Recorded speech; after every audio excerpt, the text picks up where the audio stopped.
जय हिंद साथियों। अगला हमारा जो वीडियो है फायर पंप से संबंधित वीडियो लेके हम आए हैं। फायर पंप रूम जो होता है वो कैसा होता है, क्या होता है, उसमें कैसे कौन कौन से पंप काम करते हैं, उसके बारे में हम आज के इस वीडियो में देखेंगे। इसमें क्या है कि आपको हो सकता है कि वीडियो को पॉज करके बार बार देखना पड़े, समझना पड़े और ध्यान देना पड़े। क्यों? क्योंकि जो वीडियो है उसमें बहुत बारीकी से समझने वाली चीज़ें हैं और अगर आप इसके एक सिस्टम को समझ जाते हैं कि कैसे कोई सिस्टम काम करता है तो आपको बहुत ही आसान होगा फायर पंप रूम को समझना। और फायर पंप रूम अगर आपको एक बार समझ में आ गया तो फिर उसमें आगे चल के कोई प्रॉब्लम ही नहीं है। आज के इस वीडियो में थोड़ा एक्सटर्नल साउंड आपको मिलेंगे। मौसम इस जगह का बदल गया है, यानी हमारे तरफ भी बारिश हो रही है और बारिश के मौसम का साउंड आपको आएगा। तो इन सब साउंड को बिल्कुल निगलेक्ट करना है, ध्यान नहीं देना है। ध्यान जो देना है वो पंप रूम पर ध्यान देना है। आज का जो हमारा वीडियो है वो है पंप रूम। पंप रूम क्या होता है, अब इसमें मैंने एक डायग्राम बनाया हुआ है। इस डायग्राम को आप ध्यान से देखेंगे और डायग्राम को पॉज करके, यानी कहेंगे कि वीडियो को पॉज करके आप डायग्राम को अच्छे से बना लेंगे और डायग्राम अच्छे से बनाने के बाद फिर आप वीडियो को ऑन करके एक एक चीज़ों पे ध्यान देंगे। तो आप डायग्राम को बना लेंगे और डायग्राम को बनाने के बाद हम आगे का वीडियो शुरू करेंगे। तो अभी आप समझिए कि आप डायग्राम बनाने के लिए वीडियो को पॉज करेंगे। अब पॉज करने के बाद हम वीडियो के ऊपर बात करते हैं। जो हमारा ये डायग्राम है, आपका डायग्राम कंप्लीट हो गया। डायग्राम कंप्लीट होने के बाद अब आपको वीडियो को देखना है और नोट्स तैयार करते हुए चलना है। नोट्स जो आप तैयार करेंगे, उस नोट्स को तैयार होने के बाद आपको ये सारी चीज़ बहुत आसानी से समझ में आएगी। और जब तक आप प्रत्यक्ष रूप से पंप रूम को देखते नहीं हो या पंप रूम में जाते नहीं हो, तब तक आपको बहुत सी चीज़ें समझ में नहीं आएगी।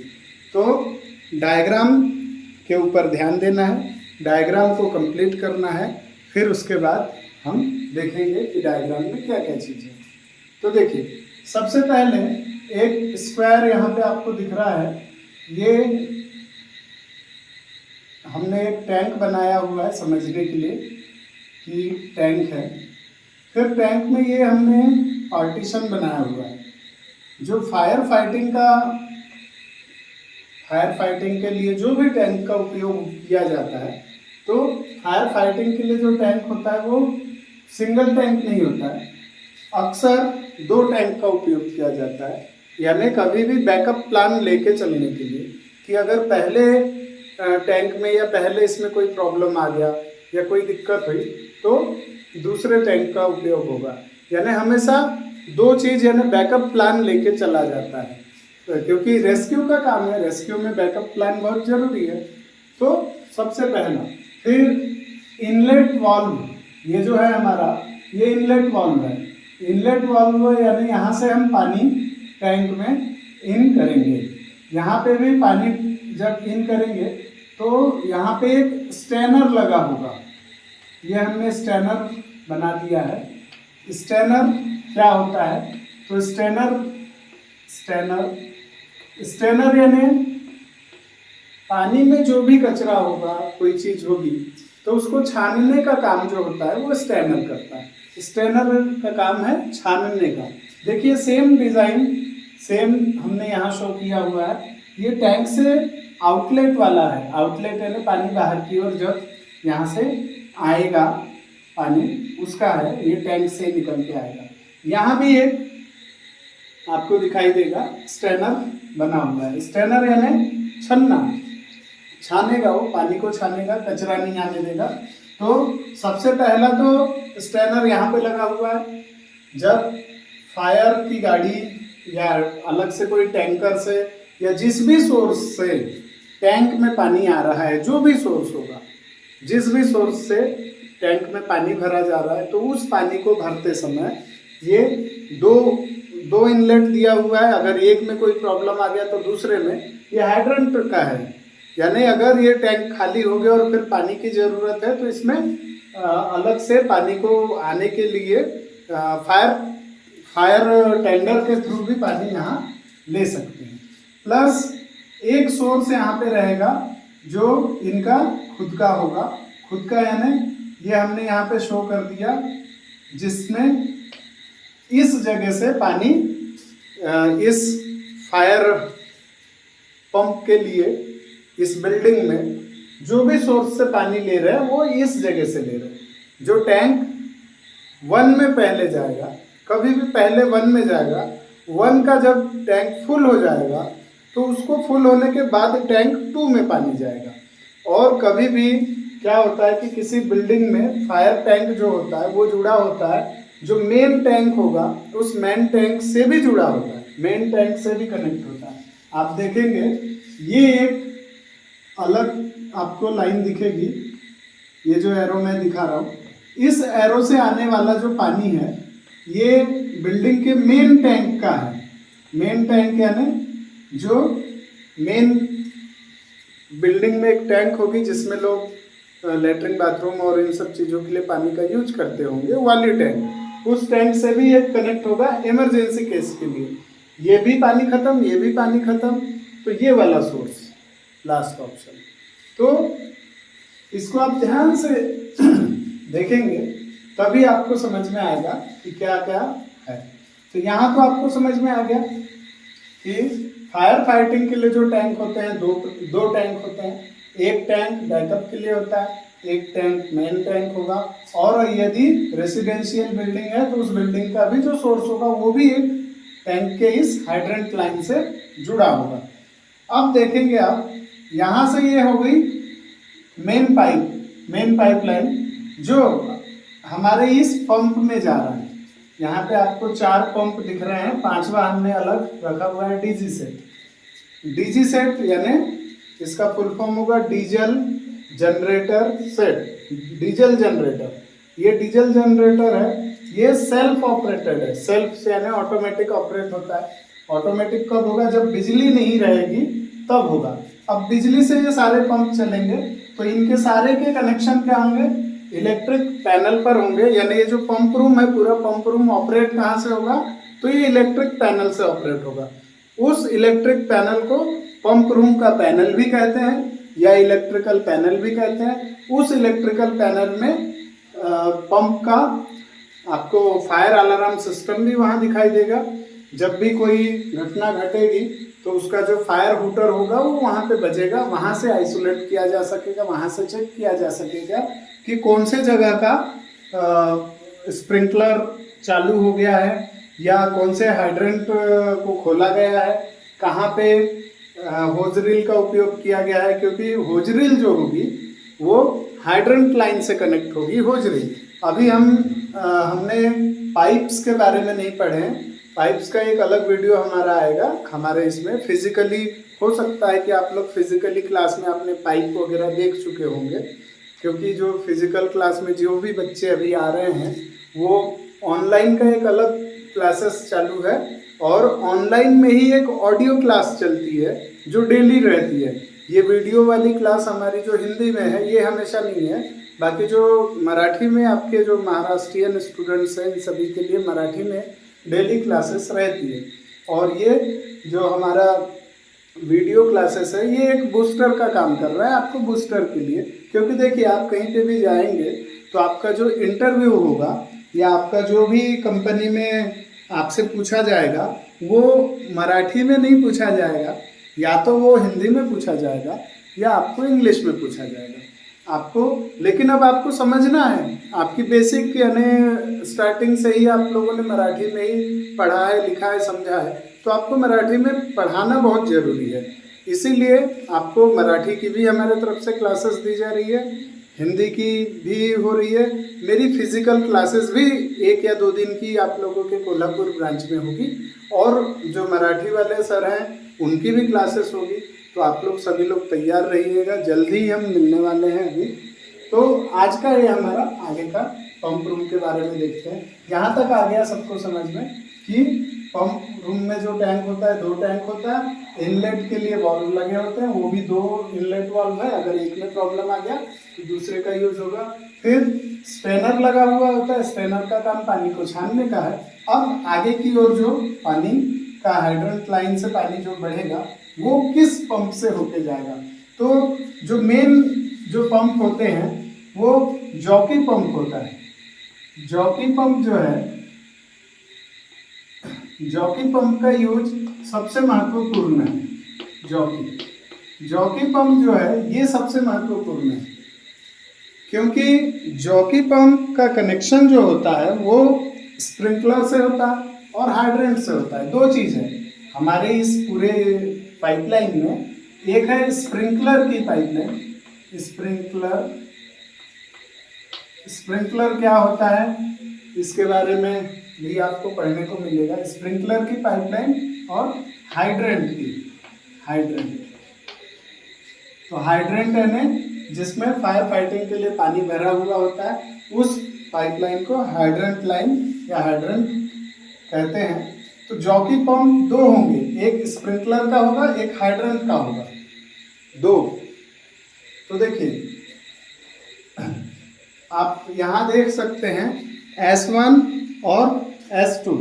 S1 और S2 जो है इसमें भी 2 अलग अलग पंप है। जॉकी पंप एक होगा जो स्प्रिंकलर पे काम करेगा, और एक जॉकी पंप होगा यानी स्प्रिंकलर के ही लिए एक मेन पंप होगा, मेन पंप।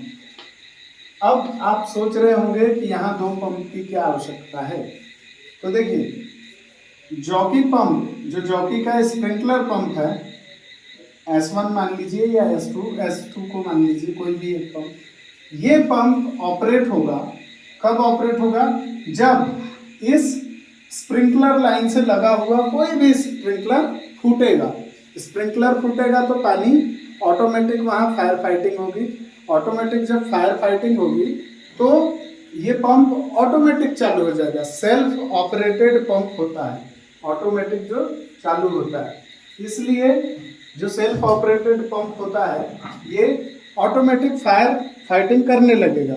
जॉकी पंप का जो लगभग फ्लो होता है 180 लीटर पर मिनट के प्रेशर पर जॉकी पंप काम करेगा। अब मान लीजिए कि 2 या 4 स्प्रिंकलर ब्लास्ट हो गए हैं, 4 स्प्रिंकलर फूट गए हैं, तो जब 4 स्प्रिंकलर एक साथ फूट जाएंगे, पानी ज़्यादा वेस्ट नहीं जाने लगेगा। तो पानी जब ज़्यादा जाएगा तो फिर जॉकी का मेन पंप स्टार्ट होगा ऑटोमेटिक। वो भी ऑटोमेटिक यानी सेंसर लगे हुए होते हैं, वो सेंसर ऑटोमेटिक सेंस करेगा कि कितना लीटर पानी वहाँ देना था। अब पानी की आवश्यकता ज़्यादा हुई तो ऑटोमेटिक दूसरा पंप स्टार्ट हो जाएगा। इसलिए 2 पंप लगे होते हैं।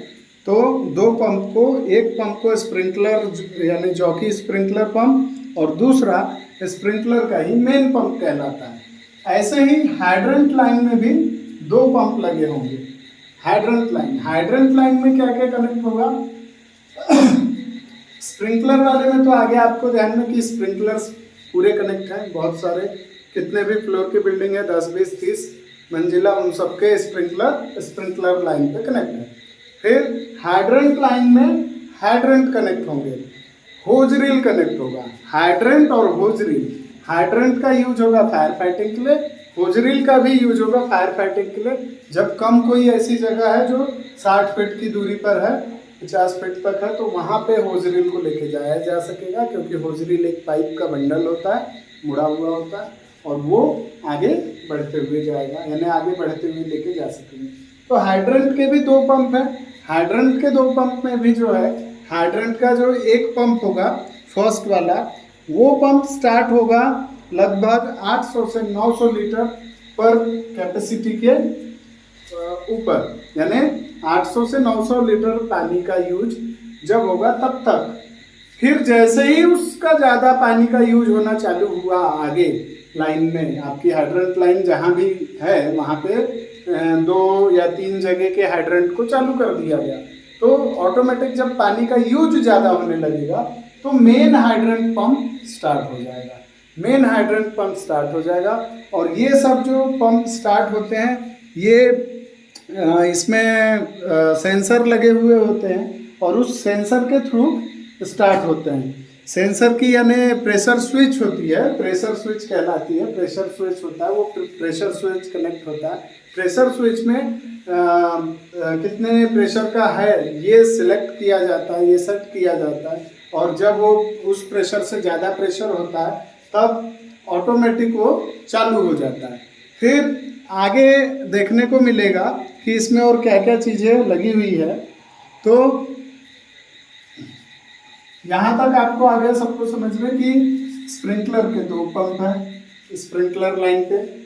एक पंप जब कम स्प्रिंकलर चालू होंगे, 2, 3, 4 या कितने, तो 180 लीटर पर कैपेसिटी के स्प्रिंकलर पंप तक के 180 से ज़्यादा का प्रेशर हुआ, ये प्रेशर गेज है, ये जो पीजी लिखा हुआ है यहाँ प्रेशर गेज, यहाँ भी प्रेशर गेज वहाँ दिख जाएगा।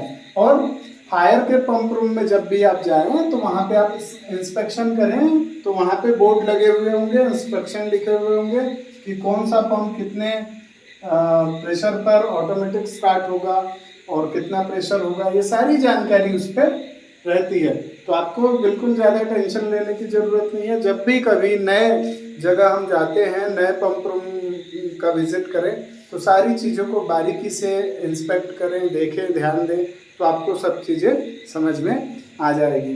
टैंक की कैपेसिटी 1000 KL नहीं, यानी 100 KL या 50 KL, जैसी भी जगह है उस जगह के हिसाब से होती है। अब KL यानी क्या, तो किलो लीटर। 100 KL मान लीजिए कि 100 KL की 2 टैंक है 100 KL की, तो 1 KL में कितने लीटर पानी आएगा, तो एक KL में 1000 लीटर पानी आएगा। यानी आपके एक साधारण एक परिवार के घर में 1000 लीटर की टैंक होती है। तो एक हाई राइज बिल्डिंग है तो वहाँ पे सोचिए कि वैसी 100 टैंक होगी जो सिर्फ फायर फाइटिंग के लिए यूज होगी, बाकी जो काम है उसके लिए अलग। तो 1 KL में 1000 लीटर पानी आता है। तो जरूरी नहीं 100 KL की है, 90 KL की भी हो सकती है, 80 भी हो सकती है, यानी जैसी वहाँ की सुविधा हो टैंक को बनाने की, उस टाइप का उपयोग किया जाएगा। आप वीडियो को बीच में पॉज करके पॉइंट्स को नोट करते हुए चलें, क्योंकि जब तक आपको ये चीज़ समझ में नहीं आएगी और इसका आपको रिवीजन आप सेल्फ रिवीजन नहीं करेंगे तब तक आपके ध्यान में नहीं रहेगा, आपके ध्यान से निकल जाएगा। इसलिए बहुत बारीकी से इसको समझने की ज़रूरत है। एक बार आपको समझ में आ गया तो आप फिजिकली जब पंप रूम को देखोगे, पंप को देखोगे, तो आपको सारे पंप के नाम याद आ जाएंगे, सारे पंप की वर्किंग समझ में आएगी, तो आपको कोई प्रॉब्लम नहीं जाएगी। इसलिए नोट्स बनाना इम्पोर्टेंट है। जो भी चीज़ मैं बता रहा हूँ इन सभी चीज़ों की नोट्स आपको एक के बाद एक बनाते हुए चलना है, और नोट्स बनाएंगे तो ही आपके काम आएगा। और याद रखिएगा इंटरव्यू के दौरान आपका यही नोट्स, यही वीडियो, यही सिचुएशन, यही सारी चीज़ आपको मेमोराइज करनी है, आपको याद आनी है। याद आएगा तभी आप वहाँ बता सकते हैं। अब आगे देखेंगे कि इसमें आगे और क्या चीज़ है। तो आपको ये देखिए डीजल सेट के बारे में मैंने पहले ही बताया। डीजल सेट का काम सिर्फ और सिर्फ इतना है कि जब बिजली चली गई तो पंप किससे चलेगा, तो बिजली चली गई तो पंप को चलाने के लिए डीजल इंजन काम करेगा। डीजल इंजन भी सेल्फ स्टार्ट होगा, जैसे ही बिजली गई ये स्टार्ट हो जाएगा और पंप ऑटोमेटिक प्रेशर मोड में रहेंगे। जब भी कुछ होगा, कोई घटना घटेगी तो ये जॉकी पंप हमेशा फुल चार्ज रहता है। जैसे ही कोई घटना घटी ये ऑटोमेटिक फायर फाइटिंग करना चालू कर देगा स्प्रिंकलर के थ्रू। फिर हाइड्रेंट पंप भी ऑटोमेटिक वो रहते हैं, जैसे ही हाइड्रेंट का यूज होना चालू होगा, प्रेशर कम होगा, ऑटोमेटिक प्रेशर फिर बढ़ाने के लिए दूसरा पंप शुरू होगा, और दूसरा पंप शुरू होने के बाद प्रेशर को मेंटेन करेगा। और फिर उसके बाद एक बार पंप रूम के पंप चालू हो गए तो सिस्टम तो रहता है इसमें ऑटो कट का, लेकिन आजकल के समय में अभी जो नया सिस्टम आया हुआ है इसमें पंप एक बार ऑपरेट होने के बाद, चालू होने के बाद उसको आपको मैन्युअली ही बंद करना है, क्योंकि वहाँ फायर फाइटर्स होंगे और भी लोग होंगे, उनको ये चीज़ समझ में आ गई कि पंप चालू हो गया है, ऑटो प्रेशर वाला भी चालू हो गया है, दूसरे भी पंप चालू हो गए। तो इन सारे पंप्स को आपको मैन्युअली ही बंद करना है। मैन्युअली बंद करने के लिए आपको इलेक्ट्रिकल पैनल जो है, पंप रूम ऑपरेटिंग पैनल जो है, वहाँ पे आपको सारे कंट्रोल्स मिल जाएंगे। उन सारे कंट्रोल्स के थ्रू आप इस पंप्स को ऑपरेट कर पाएंगे।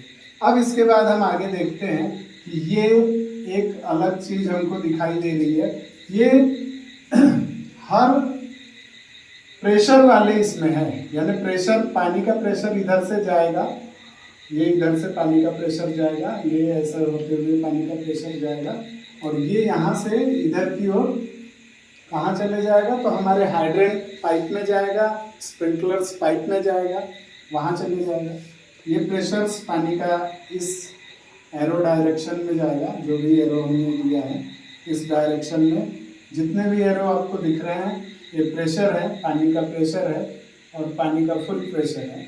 ये जो आपको दिख रही है ये NRV कहलाती है, NRV। NRV का फुल फॉर्म, अब ये जो फुल फॉर्म है हमने अलग से हमारे नोट्स जो कॉपी बन रही है उसमें पेज खाली छोड़े हुए हैं, जिसमें हमको शॉर्ट फॉर्म के फुल फॉर्म लिखने हैं, वहाँ पे लिखेंगे NRV यानी non, R for returning, non returning, V for valve, non returning valve है। नॉन रिटर्निंग वॉल्व यानी क्या? तो नॉन रिटर्निंग वॉल्व का मतलब होता है कि जिस डायरेक्शन में आपको दिखाया जा रहा है पानी का प्रेशर, उस डायरेक्शन में जा तो सकता है पर वापस नहीं आ सकता, वापस नहीं आएगा, इसीलिए उसे NRV कहते हैं। NRV का काम ही है, इधर डायरेक्शन में पानी जाएगा लेकिन वापस नहीं आएगा, इसी के लिए NRV लगी है। यहाँ पे NRV है, यहाँ पे NRV है, फिर एक NRV यहाँ भी है। यहाँ से पानी यानी मेन उससे जाने के बाद इधर वापस नहीं आ पाएगा, वापस इधर की ओर नहीं आएगा। जहाँ जहाँ NRV लगी है वहाँ से पानी का प्रेशर एक साइड से आके दूसरी साइड नहीं जा पाएगा, तो उसके लिए ये NRV लगी हुई है। NRV का क्या काम है ये आपको आ गया होगा समझ में। NRV देखने को मिलेगा जब आप फिजिकली पंप रूम का इंस्पेक्शन करेंगे या पंप रूम का विजिट करेंगे, तो आपको वहाँ NRV देखने को मिलेगी। फिर अब इसके बाद आगे बढ़ते हैं तो देखते हैं हम, ये दिख रहा है पंख निकला हुआ, पंख निकले हुए वॉल्व, ये है बटरफ्लाई। पंख निकला है ना तितली के जैसा, तितली को कहते हैं बटरफ्लाई।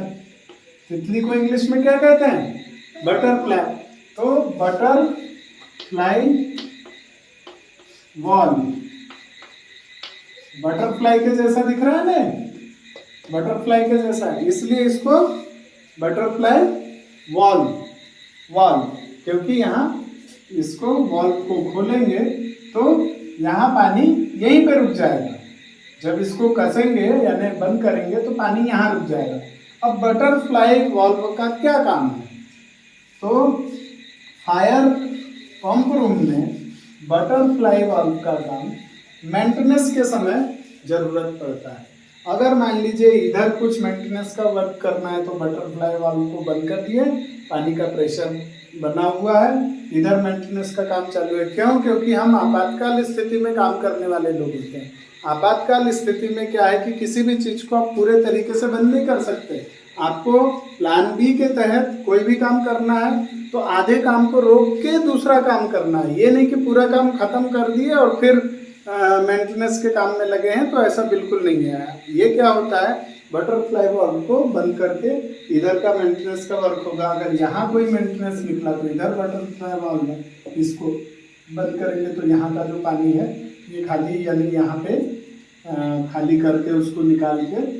अच्छा, इसमें अब एक चीज़ है कि पानी को निकालेंगे कैसे, तो इसके लिए अलग से जो हाइड्रेंट, ये हाइड्रेंट होते हैं, इन हाइड्रेंट में वॉल्व लगा हुआ होगा, या तो यहाँ पे एक वॉल्व लगा हुआ होगा जो पानी को खाली कर देगा, इस लाइन के पानी को पूरा खाली कर देगा।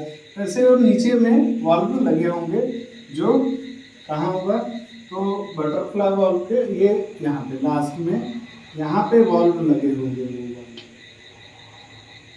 यहाँ पे प्रेशर को खाली करने के लिए यहाँ एक वाल्व लगा होगा, सीधा वो यहाँ से खाली कर देगा। और यहाँ पे भी एक बंद, यहाँ पे भी पानी के प्रेशर को बंद चालू करने का एक वाल्व होगा। इससे क्या होगा कि टैंक के पानी को यहीं रोका जा सकता है। ऐसे आपको बटरफ्लाई वाल्व जगह जगह जहाँ भी दिखेंगे उनका काम वही होगा, वहीं पे उस पानी को रोक देना और फिर कोई भी मेंटेनेंस से संबंधित काम करना है तो उस काम को करने के लिए। तो आप ध्यान से इस वीडियो को पूरा देखेंगे। 1 से 2 बार आपको 3 बार वीडियो देखना पड़ेगा, पॉज करके रोकना पड़ेगा, नोट करना पड़ेगा एक एक चीज़। और फिर आप जब 2 से 3 बार इस वीडियो को देख के समझ जाएंगे तब आप फिजिकली किसी पंप रूम का विजिट करिए। कहीं आप पंप रूम जहाँ है वहाँ आप जाइए, देखिए, तब आपको बहुत सी चीज़ें बहुत आसानी से उसमें समझ में आएगी। तो ये था हमारा आज का वीडियो जो पंप रूम के ऊपर था। और आशा करूँगा मैं कि सभी लोगों को पंप रूम से संबंधित सारी जानकारी समझ में आ रही होगी। अगर आपको कोई चीज़ कहीं इसमें कोई डाउट है, कुछ है, तो आप लोगों की क्लासेस पुनीत सर के थ्रू हो रही है। पुनीत सर से आप लोग पूछ सकते हैं, या सौरभ सर आपकी क्लास ले रहे हैं, सौरभ सर से पूछ सकते हैं। हमारे वीडियो से संबंधित कोई भी जानकारी आपको फिजिकली क्लास में मिल सकती है। कोई भी दिक्कत आए तो आप पर्सनली मुझसे भी कांटेक्ट कर सकते हैं। बाकी मेरे से कांटेक्ट करने से बहुत अच्छा है कि आप सौरभ सर और पुनीत सर से बात करें, क्योंकि ये लोग डेली आपके टच में हैं, डेली इन लोगों से कांटेक्ट हो रहा है। मेरे से तो वीकली या बहुत दिनों पे कांटेक्ट होता है जब जब वीडियो आते हैं। मेरे वीडियो ऐसे ही समय समय पर आते रहेंगे और आप लोगों के ज्ञान वर्धन में मेरे वीडियो काम आए, इसी आशा के साथ मिलते हैं अगले वीडियो में। अगले वीडियो में हम आपको नेक्स्ट टॉपिक, दूसरे टॉपिक्स पे हम बात करेंगे। बाकी आपको ध्यान देना है, ध्यान रखना है, हिंदी में मेरे वीडियो आ रहे हैं, ये बहुत ध्यान से आपको इसका उपयोग में लाना है। क्योंकि जितने भी इंटरव्यू होंगे, जो भी चीज़ होगी, उसमें जब आपसे पूछा जाएगा तो वहाँ आपको इसी प्रकार से समझाना है। और आपको आपकी मातृभाषा का जो जैसे अभी हमारे बीच में जितने भी स्टूडेंट्स हैं मराठी लैंग्वेज में ही नोट्स, कईयों के नोट्स मैंने देखा जो ग्रुप में आ रही है, वो मराठी में कुछ शब्द लिखे हुए हैं, बहुत से ऐसे शब्द हैं जो मराठी में आ रहे हैं। तो इन सब चीज़ों का ध्यान देना है। आपको ज़्यादा से ज़्यादा टेक्निकल वर्ड्स का यूज करना है। टेक्निकल वर्ड्स का यूज कॉमन रहेगा, वो हिंदी में भी इंग्लिश में भी सभी जगह उपयोग होगा। इसलिए आपको ये सब चीज़ों का ध्यान रखना है। अपने कम्युनिकेशन पे बहुत ज़्यादा आपको काम करना है, क्योंकि लैंग्वेज का प्रॉब्लम अलग अलग स्टेट के बच्चों के बीच में आता है। लेकिन जब हम कंपनी में जाते हैं तो वहाँ 2 ही लैंग्वेज काम करेगी, या तो इंग्लिश काम करेगी या हिंदी काम करेगी। कि जो भी डॉक्यूमेंटेशन होंगे वो सारे डॉक्यूमेंटेशन आपके इंग्लिश में ही होंगे। इंग्लिश में आपको बेसिक इंग्लिश तो पढ़नी, लिखनी, समझनी आनी चाहिए। क्यों? क्योंकि डॉक्यूमेंट का पूरा वर्क, डॉक्यूमेंट ही शब्द ही इंग्लिश का है, यानी जो भी फाइलिंग शब्द ही इंग्लिश का है। तो दस्तावेजों से संबंधित ये हिंदी का है। तो दस्तावेज आपको कहीं बहुत कम ऐसी जगह होगी जहाँ हिंदी में मिलेगा, अदरवाइज आपको इंग्लिश में ही डॉक्यूमेंट मेंटेन करने हैं। तो इसलिए ध्यान रखना है। आपको किसी को कोई कंट्रोल करना है, कोई बात बोलनी है, तो हो सकता है कि जब आप उस एरिया में फेमिलियर हो जाएं तो आप मराठी में, या फिर जो आसाम के लोग हैं आसामी में, या वेस्ट बंगाल के हैं तो बंगाली में, या जो भी जिधर के लैंग्वेज वाले हैं, जब आप उस एरिया में फेमिलियर हो जाते हैं तो आप कुछ लोगों के साथ वो बातचीत कर सकते हो। लेकिन पर्टिकुलर एक टीबीटी लेना है सपोज, तो टीबीटी आप मराठी में कैसे लोगे? टीबीटी में वहाँ पे हिंदी समझने वाले लोग हैं, जिसको मराठी नहीं आती समझ में क्या करोगे? तो ये चीज़ें बहुत ध्यान देना है। आपको नेशनल लैंग्वेज जो है उसी के ऊपर काम करना है, लेकिन आपको समझने के लिए तो मराठी में क्लासेस लेना बहुत इम्पोर्टेंट है। पुनीत सर बहुत बढ़िया क्लासेस ले रहे हैं, चला रहे हैं, कोई भी उस क्लास को मिस ना करें। मेरी क्लासेस तो रिकॉर्डेड है, आप अगर जो नहीं भी देख पा रहा है वो बाद में भी देख सकता है। मेरी क्लासेस के ऊपर जो भी किसी को कुछ नहीं समझ में आया तो कभी भी सौरभ सर से पूछ सकता है, पुनीत सर से पूछ सकता है। लेकिन जो पुनीत सर की लाइव क्लासेस चल रही है, अगर वो मिस हो गई तो फिर उसको आप दोबारा अटेंड नहीं कर सकते। तो इस चीज़ का ध्यान रखें। जल्द ही मैं आपसे लाइव मिलूँगा कोल्हापुर ब्रांच वालों के लिए, और हमारे जो नासिक मुंबई वाले और भी जो ब्रांच के स्टूडेंट्स हैं उन सभी को हम एक जगह बुलाएंगे और वहाँ मिलेंगे। तो जल्दी आपसे हम लाइव मिलेंगे, यानी मैं पर्सनली लाइव मिलूँगा आपसे। फिर अगर आपके वहाँ कोई भी कुछ ऐसे सवाल है तो आप अपना उन सब चीज़ों के बारे में पूछ सकते हैं। मिलते हैं अगले वीडियो में। जय हिंद।